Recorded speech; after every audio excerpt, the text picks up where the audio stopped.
Welcome back, everybody. My name is Tucker, and in today's video, we're going to be talking about the Utah Jazz and some interesting storylines that are developing with them in Mike Conley's absence and how well they're playing without Mike Conley. But really quickly, before we get started, if you enjoy the NBA, then consider subscribing. I upload basically every single day. Okay, so the Utah Jazz, they've been a really interesting team so far this season, the team that I've talked about a few times to this point. And they got off to, I wouldn't say a rough start because, there's some other reasons why they didn't play all that well in the beginning of the year, and it's not like it was bad. They started off 13-11, but this is a team that made a ton of moves over the offseason, most notably trading for Mike Conley, and some people had really high expectations for this team as a group that could potentially challenge for like a top 3 seed in the Western Conference, and their record through their first 25 or so games certainly didn't reflect a team that was going to meet those expectations. And to me, at least, those expectations were 100% justified. The Mike Conley trade made perfect sense at the time for this team as another guy that could create plays.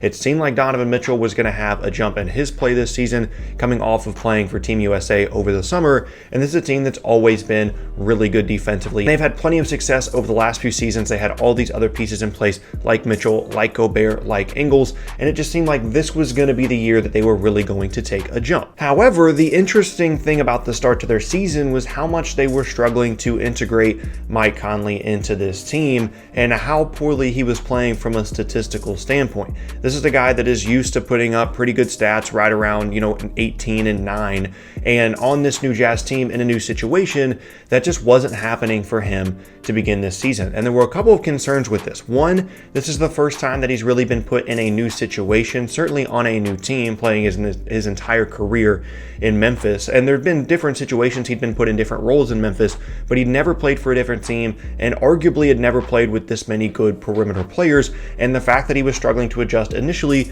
was definitely a concern. But the other part of this, and arguably more concerning, was the fact that maybe there was an underlying injury issue here, because the last time that this happened, when Conley just didn't get off to a very good start at all, was 2 years ago, and they ended up shutting him down. The Grizzlies at the time ended up shutting him down after just 12 games with a lower leg injury. So the concern was maybe that's what's happening again, and it's not just him struggling to adjust to a new team, but also maybe he's not 100% healthy. And so the question was, is this injury thing happening again? And if not, why is it taking so long for him to adjust in Utah? And at the time, most people thought, well, he just needs exactly that, time.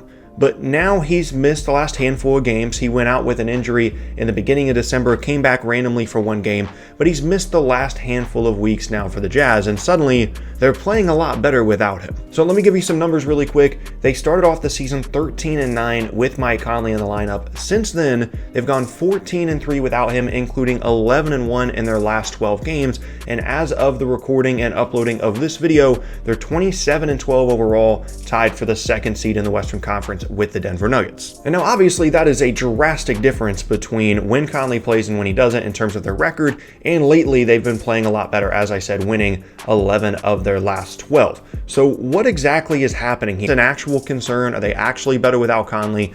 How is all of this happening? So the first thing you have to consider always with this Jazz team is the schedule. For whatever reason, year after year, their schedule is so front loaded. They're playing so many tough teams in the beginning of the season, and then they end up having an easier time of it later on in the year. Basically, this entire Donovan Mitchell era for the last 2 years, they have been a team that's been right around 500 or even significantly below that prior to the All-Star break, and then always been one of the best teams after the All-Star break once they're playing some easier teams. So for whatever reason, that continues to be a thing for them this season as well. And so as that relates to Conley, as you look back at their schedule in the games that he played, generally they're definitely playing tougher teams. And the losses that they took a few to bad teams. They lost one to Memphis, they lost one to Minnesota, one to Sacramento. But for the most part, the games that they're losing are either to the LA teams or to some of the best teams in the Eastern Conference. So from a scheduling standpoint, maybe you can explain away some of this record stuff there. So for Conley specifically, maybe like I said, there are some ways to kind of explain this away. Maybe he wasn't 100% healthy and this absence is what he needs to get himself healthy. It's definitely an adjustment for him playing in a new situation for the first time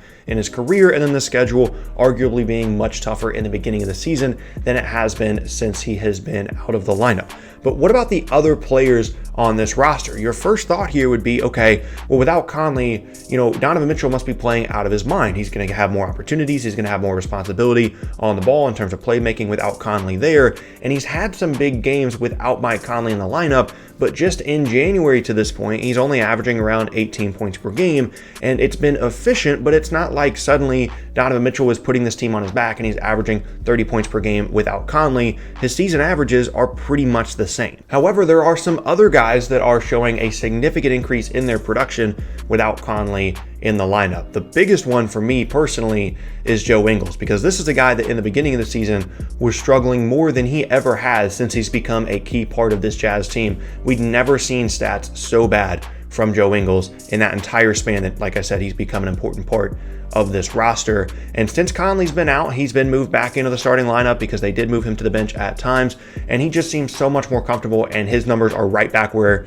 they used to be when, before Conley ever even got there. And the other part of this is Jordan Clarkson, their midseason addition via trade, is definitely helping this team, and that can't be discounted either. He's providing them nice scoring off the bench, and the difference between what he was providing and what Dante Exum was providing, which was very little even when he was healthy, has to be considered as well within this last 17 or so game sample size that we're talking about with Mike Conley out of the lineup. And on top of that, it doesn't really seem like any other players have suffered as a result of Conley being out of the lineup, because even guys like Bogdanovic continue to have really good seasons. It doesn't seem like they're relying on his playmaking to provide them their offense. He has been slightly less efficient in his last 10 or so games, but in general, he's still having a career best offensive season.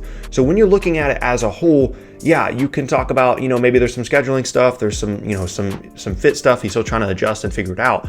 But undoubtedly, at least when you're looking at Joe Ingles as well as Jordan Clarkson coming over in a trade, this Jazz team has been better overall without Mike Conley. Now, not all of that has to do with Conley being out of there in general, because again, Clarkson just wasn't on the team before, but still, undoubtedly, from a statistical standpoint, from a record standpoint, they've been better. Okay, so with all of that said, with the narrative stuff out of the way, what do I think is actually happening here with this Jazz team?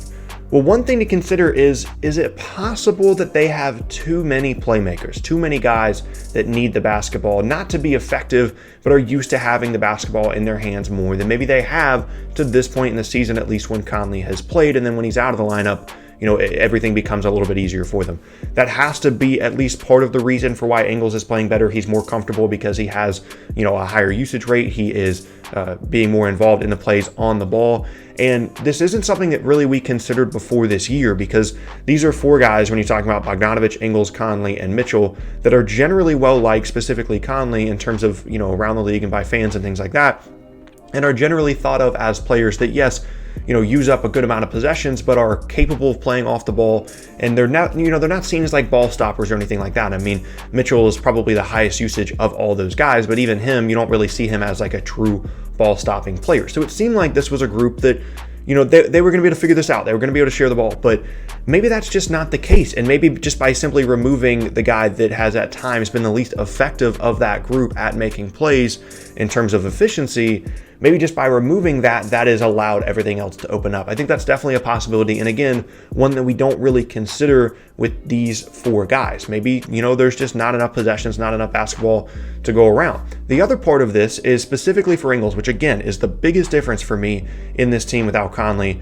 This is, so much more comfortable for him in terms of how this team has played over the last couple of seasons. He's used to being a little bit more involved in ball screens, and he's used to being a little bit more involved in the offense as a whole. And without Conley there, this is so much more comfortable for him, and he knows how to play like this. It was an adjustment for him as much as it was for Conley in the beginning of the season. And now, he's starting to go back into his comfort zone without Conley. He's always been an outstanding off-ball player as a shooter specifically, but he was also kind of their secondary or even third, ball handler type guy in the half court, and he wasn't that as much with Conley in the lineup. So in terms of what's actually happening here, in my opinion, I think that's part of it. I do think that they were still trying to figure out how to get all these playmakers involved and feel comfortable in their roles, and that wasn't going to happen in just 20 games. I also think that the schedule definitely plays a part in this. I also think that, they're just playing better. They're getting better defensively. They're starting to figure it out. They're starting to come together as a team in what has been an extended absence for Conley. I think a little bit of an addition by subtraction thing is possible here in terms of just allowing those other guys to have more possessions. But overall, I don't think this is a bad thing for a couple of reasons. One, I believe in Quin Snyder as a coach. I think he's an awesome coach. I think he's going to be able to figure out a way to get all of these guys on the same page and feel like they're involved when Conley comes back. And the fact that they're playing well without Conley just shows how much better they could be once they figure out how to properly use him. And maybe that involves splitting up his minutes away from all these other guys that are playing really well right now and putting him more in a bench role, not necessarily coming off the bench, but leading the second unit, maybe him and Jordan Clarkson on the floor together more. There are still adjustments to be made, and it's not just a situation where you're looking at it and saying, oh, I don't know how they're going to figure this out. I think Quin Snyder's going to figure it out. He'll find a way to make these guys more comfortable. Again, maybe splitting up their minutes a little bit more, and it's a good thing that they've won 11 of their last 12 games and that they played so well without Conley, because I think this absence is going to allow him to get healthy, integrate him a little bit more when he comes back, and they're going to be a true threat in the Western Conference. They are deep, they can guard, they have plenty of playmakers. You're not going to be able to just shut out one guy in a playoff series and then they won't be able to score all of a sudden. They've got a ton of talent. They still maybe have one more move to make if they wanted to. The Clarkson thing seems to be working outstandingly for them to this point. This is a team to watch, even with all this Conley stuff going on. Once we get to the postseason, I think they're going to have it figured out, and they're going to be a really tough out in the postseason. But that is going to be the end of today's video, and I thank you all very much for watching. Once again, my name is Tucker. If you missed any of my previous videos, then be sure to check out the boxes on screen. Thanks again, and I'll see you all next time.